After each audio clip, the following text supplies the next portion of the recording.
Hello everyone. The times are tough and we all are battling with loss, death, pain, fear, and uncertainty. I am Devi Datta and today I bring a healing story for you all. What are healing stories? Stories that help us to pause, reflect, and heal and move on. So here I bring a story from the folklore of Saudi Arabia, and I heard this story from one of my favorite storyteller, Jane Blick. So here I go. Long, long ago, a camel driver was taking his caravan of beautiful camels from his hometown to Baghdad through a small village. And as he moved on, he saw a walled orchard. And he knew it was an orchard because a branch was hanging over the wall and he could see 3 ripe peaches, sweet, juicy, and succulent. One of the peach skin had splitted and the nectar was dripping to the ground, and the ants had gathered and were consuming it. Seeing that, suddenly he was gripped with envious feeling. He was envious of that orchard owner. How lucky this man is. He doesn't have to travel like me for days together, all alone, leaving the comfort of and the warmth of a home, of a loving wife, to bear all the challenges of changing seasons and be on the road for days together. How lucky is he? And as the caravan moved on, the gates were open, the orchard owner could see the beautiful caravan passing, and he thought, oh, how lucky is that man? He can travel from places to places, meeting different people, knowing different culture, different place. Oh, how lucky is he? And I am rooted to just one place. And as they both thought, the leading camel, or the first camel, saw those peaches and he stretched his neck, broke off the branch, and started consuming all the 3 peaches. Seeing this, the orchard owner was gripped with fury. Hey! And he picked up the stone and flung it at the camel. The stone struck the temple of the camel and he fell dead. Seeing that, camel driver was dumbfounded. He could not take it. His leading camel, his best camel, his favorite camel was dead. He too was gripped with fury, took up the stone and launched it back to the orchard owner.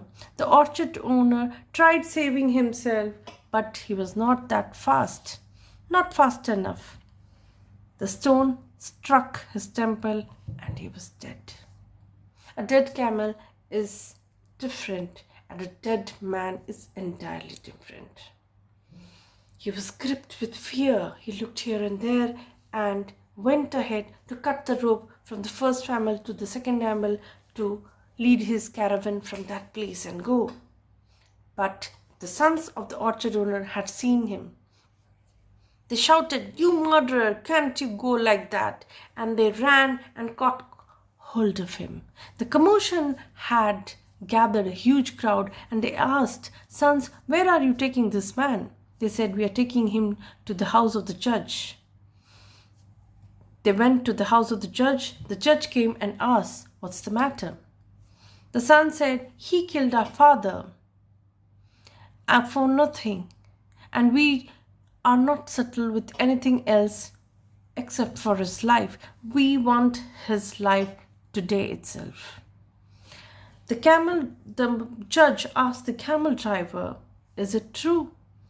Is it what they are saying? Have you murdered their father?" He knelt down and pleaded the judge, "Oh judge, there was no such intention. It was just an accident. His father had killed my best camel, and out of fury, I just launched a stone that unfortunately killed their father. I have this bag of gold. He produced the blood money. He said, I am willing to give this blood money for the exchange of the life of their father. The son said, no, we don't accept that blood money. No blood money. We just want blood. Life for life. The judge said, I'm helpless. I have nothing to say because they are not settling for the bag of gold. And you have to give your life, my friend.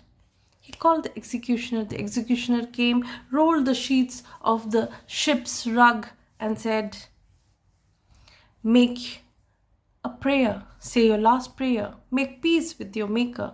He knelt down. He was nervous. He could not think of anything, but he started praying.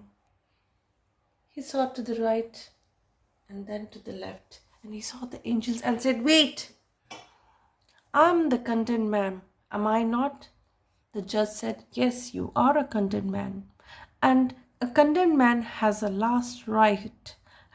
a right to say his last wish, to fulfill his last wish. The judge said, yes, you have that right. The camel driver said, I want to go to home for 3 days and 3 nights. The judge laughed. This is the first kind of last wish I'm hearing from a condemned man. How can I let you go? And how can I trust that you would come back after 3 days and 3 nights? He said, you have to trust. That's my last wish. The judge said, okay, if anyone out here in the crowd is willing to take your place for 3 days and 3 nights, and if you don't come back, he's ready to give his life for you, then I am okay and I can let you go.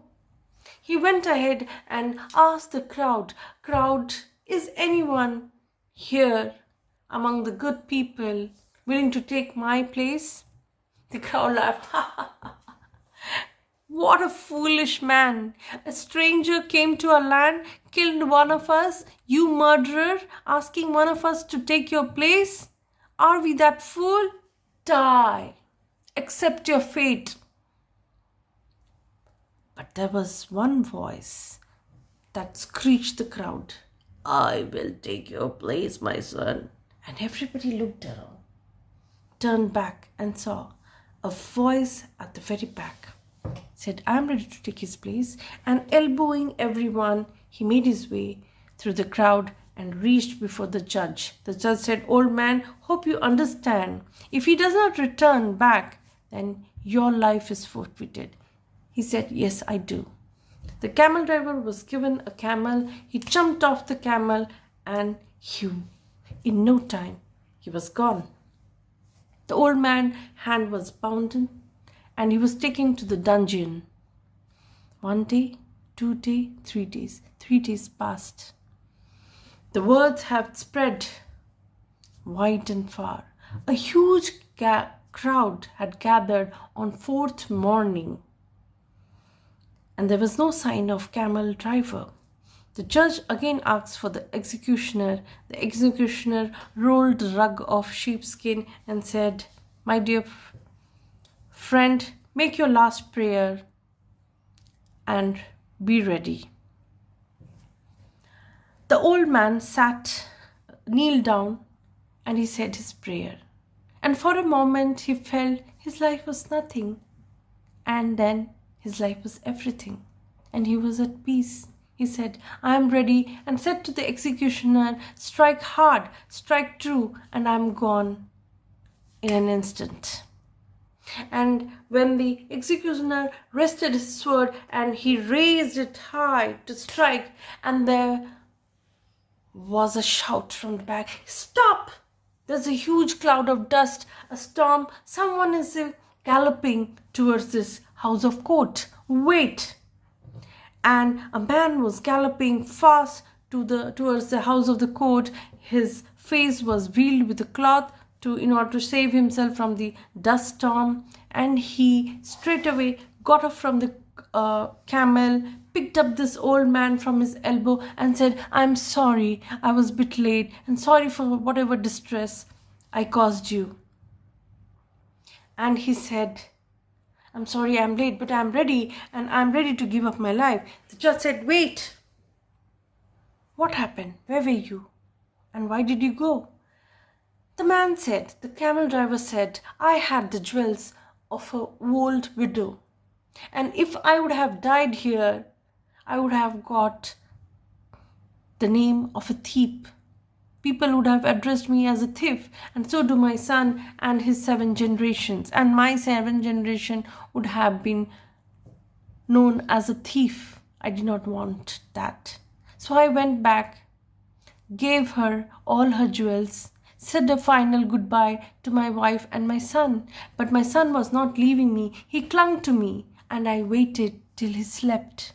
And then I said a final goodbye, and I jumped off the camel, and I came as fast as I could." The judge said, "Okay." And then he again kneeled and said, "The executioner, you can take my life. I'm ready to go."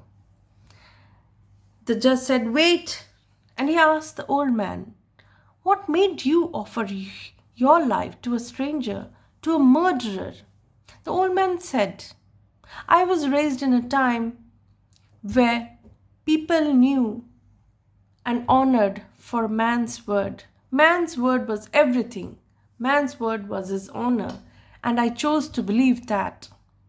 And if he would not have come and I would have to give my life, I would have preferred that, because then I would not like to live in a world where what I have learned does not exist anymore or is not valued anymore." The judge said, "Impressive. Okay." And he said, "Now hear my judgment. A true judgment comes where there is compassion and mercy. And today I pass on the judgment. No heads will be rolled. There will be no bloodbath. No blood will be spilled."